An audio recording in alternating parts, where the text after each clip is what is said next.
2023 tem sido um ano diferente em termos de lançamento de jogos. A gente normalmente está acostumado, de fato, a termos jogos mal otimizados aqui ou ali, jogos com uma otimização relativamente decente que vai melhorando ao longo do tempo, mas em 2023 especificamente parece que os caras avacalharam de uma maneira absolutamente diferente em um novo patamar. E aí, me parece que nesse momento há uma importância muito grande não apenas a fazermos avaliação de jogos pela sua essência, pelo seu gameplay, pela sua qualidade, pelas mensagens que podem passar, mas também pelo critério da otimização. Como que esse jogo vai entregar algo otimizado, uma experiência justa para o que você está acostumado a ter dentro, seja de um console, seja de um PC. É lógico que aqui no nosso canal a gente fala de PC. Portanto, a gente vai começar a estabelecer vídeos e séries de vídeos para a gente conseguir criar critérios objetivos de análise de otimização de jogos. A ideia é que a gente pegue todos os jogos que venham a lançar em 2024, a gente vai fazer um teste em alguns jogos de 2023, para que, com base nesses critérios objetivos que eu vou apresentar no vídeo de hoje, a gente consiga determinar se o jogo é otimizado ou não. Se você tem interesse nisso, segue a gente até o final do vídeo, não deixa de dar o like, tá, gente? Não adianta você curtir o nosso trabalho e não registrar isso aqui no YouTube. Por favor, faça a sua parte, eu conto com vocês, e aí a gente vai traçar todos esses critérios objetivos, são 6 que eu coloquei, vocês vão se interessar bastante por essa série de vídeos, então eu peço que vocês fiquem para conversar com a gente depois do recado dos nossos patrocinadores. Windows 11 original e completo no seu PC em 3 passos. 1. Dividimall.com, compra o Windows 10 com o cupom PCF25 para você ganhar 25% de desconto, ele vai sair por R$ 86. 2. Você vai no seu sistema, coloca a ativação, joga a chave que você vai receber por e-mail e ativa o Windows, agora ele é original. Passo 3. Agora que ele é original, você consegue atualizá-lo para o Windows 11 também original gratuitamente. E eu vou te dar mais uma dica de graça. Com o mesmo cupom PCF25, 25% de desconto para ter o Microsoft Office 365. E aí, meu amigo, o seu Windows vai estar completaço. A gente precisa estabelecer critérios objetivos para entender se um jogo é otimizado ou não, porque não basta eu simplesmente, da minha cabeça, dizer eu acho que é otimizado, porque eu gostei de como rodou na minha máquina. Cara, a minha máquina é um 7950X 3D, uma 4090.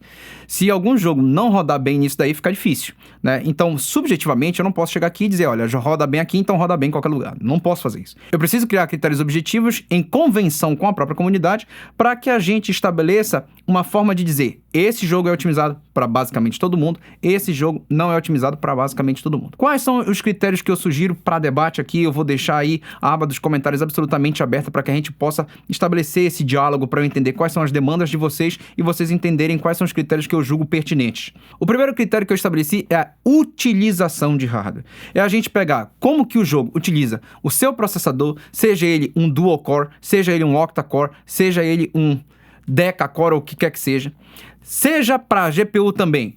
A sua GPU, uma 4090, uma 4060, uma 3060, uma 2060, como que o jogo vai conseguir utilizar esse seu hardware, seja ele tendo pouca memória de vídeo, ele tendo muita memória de vídeo, seja ele tendo uma velocidade de CPU ou uma velocidade de RAM mais alta, mais baixa, como que cada um dos tipos de hardware que a gente pode colocar no PC vão rodar esse jogo.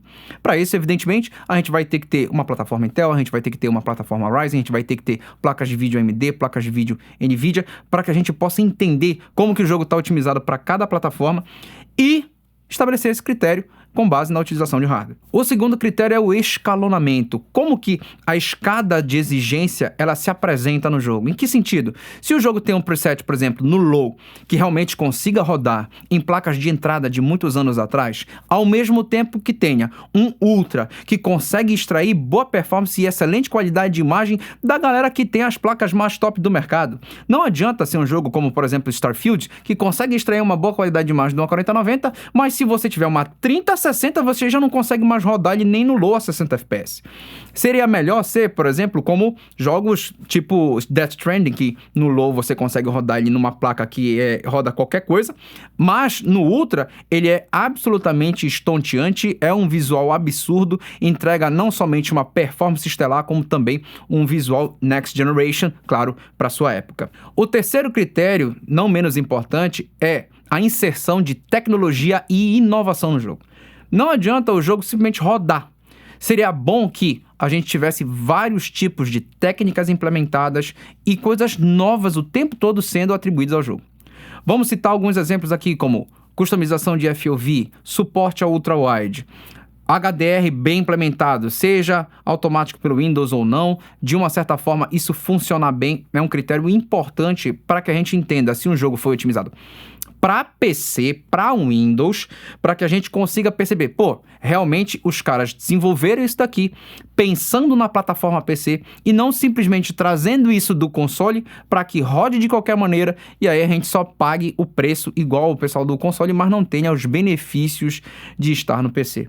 Então, a presença de DLSS, DLSS Frame Generation, FSR, FSR Frame Generation, XeSS, dentre várias outras tecnologias que o PC tem hoje, que ajudam o desenvolvedor a entregar uma experiência cada vez mais satisfatória para quem está no PC, porque afinal, gente, a vantagem de estar no PC é justamente essa granularidade. Se o jogo não pressupõe essa qualidade da plataforma, ele simplesmente está só negando um direito que a gente tem, né? Uma vantagem que a gente tem, e isso é importante na hora da gente estabelecer se um jogo é otimizado para PC ou não.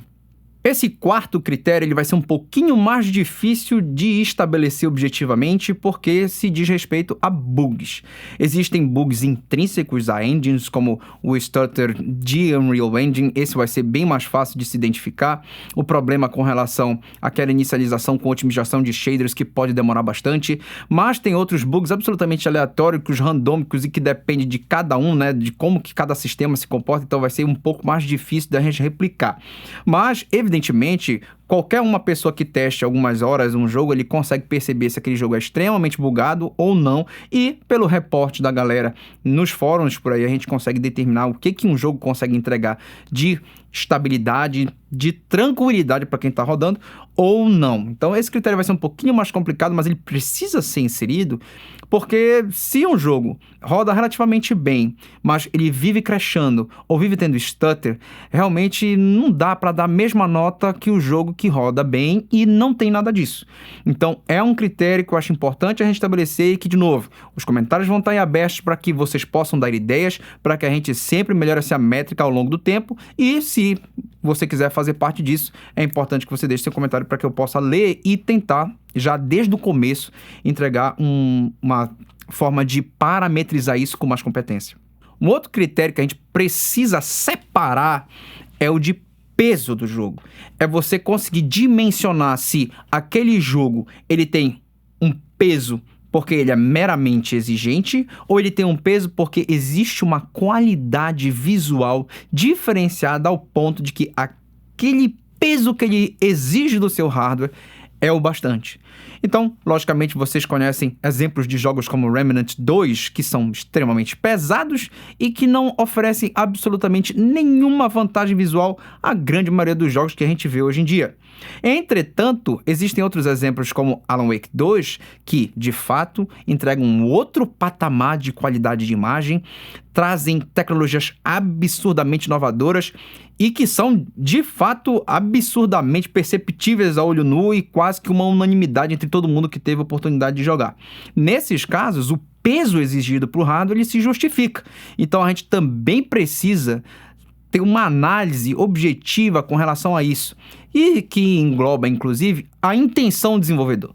Vai ter desenvolvedor, como o pessoal de Overwatch, o pessoal de Apex Legends, que a intenção deles é fazer com que o seu jogo rode a uma taxa de FPS absurda para que você consiga ter fluidez, um input lag excelente e que tenha uma experiência mais voltada ao competitivo do que como em Alan Wake, que na verdade eles não ligam tanto para o input lag, eles ligam muito mais para como que a imagem vai ser representada para você, para que você tenha uma imersão maior na história, uma imersão maior em um tipo de jogo campanha. Agora, além da intenção do desenvolvedor, gente, é importante a gente salientar o seguinte: acompanhar ao longo do tempo como que os updates do jogo influenciam. Então, eu vou citar dois exemplozinhos: The Last of Us Part 1 e Starfield. Os dois jogos lançaram absolutamente mal otimizados e principalmente sacaneando a galera que tem NVIDIA, principalmente com pouca VRAM, né? E aí agora, depois de vários updates, tanto as texturas foram melhoradas, quanto o suporte e a performance a placas NVIDIA. Starfield, inclusive, está vindo com DLSS agora, que não veio no lançamento, DLSS Frame Generation, que não veio no lançamento. Então, acompanhar esses updates também é importante, porque, pelo que provavelmente eu vá concluir em muitos jogos, não será vantagem utilizá-los no lançamento, mas provavelmente 3, 6 meses depois eles sejam jogos completamente diferentes, e a gente tem que ter a noção de que, por muitas vezes, alguns pequenos contratos que são celebrados de exclusividade fazem com que uma fabricante tenha interesse que o seu hardware seja mais otimizado do que outro, e aí a desenvolvedora, para receber uma pontinha, ela faz essa priorização de uma tecnologia, e isso não acontece somente pelo lado da AMD, tá, gente? Isso também acontece pelo lado da NVIDIA. Então, assim, a gente também precisa colocar isso na mesa. Agora eu conto com vocês. Eu espero que vocês recebam esse vídeo de bom grado, de bom coração, para que a gente possa realmente trabalhar em prol da comunidade. Então, trazer essa métrica de otimização para que a gente possa exigir criteriosamente, com base em fundamento, das desenvolvedoras, dos estúdios e das fabricantes, inclusive de placa de processador, de tudo que é coisa que você possa imaginar dentro do cenário de PC, jogos bem otimizados, que não pense somente em uma obsolescência programada para forçar a gente o tempo todo a estar dando upgrade, porque não somos nós que temos que ficar comprando placa nova o tempo todo para rodar qualquer coisa. Eu entendo que, lógico, cada vez mais o seu hardware vai envelhecendo, e você vai precisar trocar em algum momento. Mas, pô, já no primeiro salto geracional você já não conseguir rodar algumas coisas, já começa a ficar complicado demais, apertado demais. E é uma exigência que eu não admito que recaia sobre o consumidor, tá bom? Então, eu conto com o comentário de vocês, eu vou estar atento, tá? E aí, conforme eu for lendo, for respondendo, eu vou melhorando isso. Eu vou estar postando também isso lá no nosso Twitter, pelo que eu peço que vocês acompanhem a gente lá, tá bom, pessoal? Um grande abraço e até o próximo vídeo.